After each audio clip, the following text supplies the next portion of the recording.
I did not know. When I was looking at the prep sheet, I was surprised. But RJ Hampton is a Detroit Piston. That's not what I'm surprised by. But it is a 10-day contract. I thought they had brought him in for the remainder of the season. I didn't know it was a 10-day. Yeah, so that was the initial report, but I did go on Spot Track this morning, and if you go under the cap sheet, it says 10-day for $155,000. Jeez. So that it was right under Stanley Amude, who was the previous 10-day to RJ Hampton. So I think what they'll probably do is they're giving him a 10-day, and they can give him a second 10-day, right? And then they can decide if they want to sign him for the remainder of the season. So I think Troy Weaver likes RJ Hampton. I think James Edwards had a tweet out last night saying that the Pistons almost drafted RJ Hampton over Killian Hayes because that's how much they thought of him. And I was very high on RJ Hampton even before me and you started this podcast. He was a guy that I thought was a combo guard that could play either guard position, very athletic. And if you do look at his numbers, he's pretty efficient. Yeah. Like in the small sample size, he has very high efficiency numbers. He just hasn't had an opportunity since he's, gotten drafted in the league. He gets drafted by Denver, doesn't get a whole lot of playing time because of Jamal Murray and all stuff like that. He gets traded to Orlando because it was part of the Aaron Gordon trade.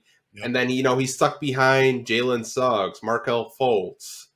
He just never has really gotten that much playing time. And I think that, he'll get a little bit of playing time here. We'll see what the Pistons plans are for him. But I did see him out there last night.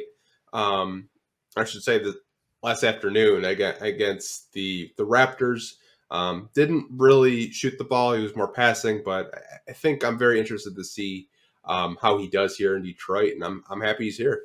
Yeah, he's a pretty explosive guard. I believe he has a pretty nice mid-range. He changed his jumper before he got drafted. I remember Rashad Phillips. I believe it was Rashad Phillips posting different clips of RJ Hampton.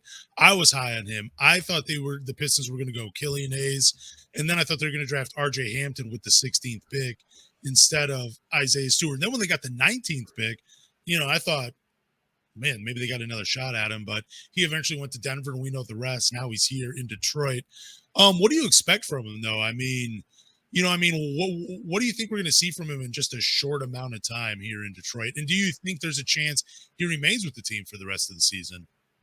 So I know a lot of Pistons fans are speculating that this was Killian Hayes' replacement. I don't think that. I think what he brings to the team, and this is kind of crazy thinking. Who's a prospect right now that's very athletic and as a point guard? Scoot Henderson. The Pistons may be trying to experiment what a Scoot Henderson actually looks like by signing RJ Hampton. That is wow! You just sparked the imagination of a lot of fans right there. Because think about it. I'm not saying RJ Hampton and Scoot Henderson are in the same playing field, but RJ Hampton is athletic. He can dunk the ball. He can shoot threes. He can get to the basket. The front office may be thinking let's see what Jaden Ivey looks like with another athletic guard. Because could you imagine those two in the backcourt together if RJ Hampton got the starting nod? I think that's something that the front office may explore. To get back to your question, what am I expecting out of him? I don't know because, you have so many guards. You have Jaden Ivey. You have Killian Hayes. Corey Joseph was playing minutes last night with RJ Hampton. I really don't know how much playing time he's going to actually get. I hope he gets more than, 10 minutes a game because I don't think you're really going to see any sorts of flashes because just like James Wiseman, this kid needs a lot of repetition and a lot of practice, and he just hasn't gotten that. But I really don't know what to expect with Dwayne Casey and his lineups because there's no, rhyme or reason to them. They're just random. But they did not bring in RJ Hampton to play Corey Joseph over him. He's gonna take minutes from Kojo. If they really want to see him, he's getting minutes over Kojo. They're probably gonna sit Alec Burks. He's probably just gonna be injured in the next couple of days. God knows what he's doing. I've seen a few people drop him in fantasy already, so they're probably already seeing the writing on the wall that his minutes are going to dwindle because they need to see what RJ Hampton can do. Maybe we do see some lineups though where it is Burks, where it is Jaden Ivey, and it is RJ Hampton because that might give us an opportunity to see because we're not going to see Cade Cunningham with Jaden Ivey and RJ Hampton.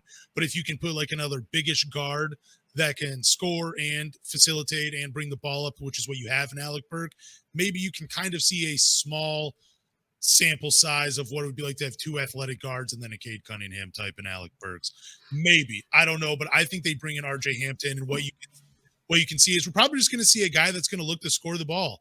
I think that he's just going to bring a bunch of energy. We're probably going to – I don't think he's going to bring the energy of like a Hami, but I think we might be looking at kind of like a poor version of Alec Burks in a way. Just a scoring guard, but maybe not getting to the free throw line quite the same way as Alec Burke, but, doing some of the same things, I guess. Yeah, like when I saw the signing, I thought of Scoot Henderson right away. And I was just like, they want to see what it looks like. Just obviously, they're not the same type of prospect, but they're very similar in play style. Like just athletic guards that are explosive, have really high verticals, can play either guard position, and similar shooting splits to 3-point percentage. They're very similar, but that's what I thought of it.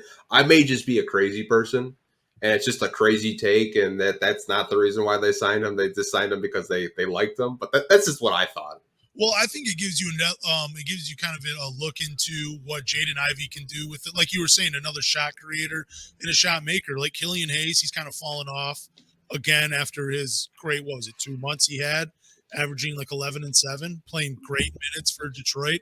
But he's fallen off. So you could probably say maybe his time in Detroit might be coming up. So maybe they just want to see what Jaden Ivey can do with a guy like RJ Hampton who can create his own shot and go out and get you a bucket. Maybe it opens things up for Jaden Ivey. I don't know, but I don't know. It's going to be an interesting experiment, whether it just lasts the first 10-day contract or for the rest of the season.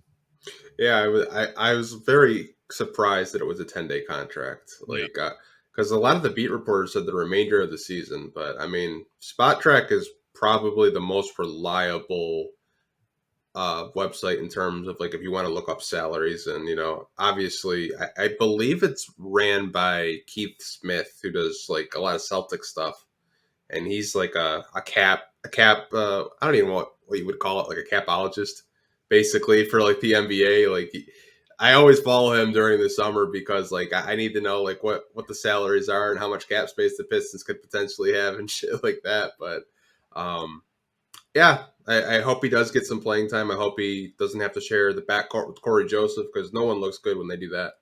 No, and I mean, dude, imagine getting this excited about RJ Hampton and he just doesn't play. That would just be that would suck. That'd be a total Casey move.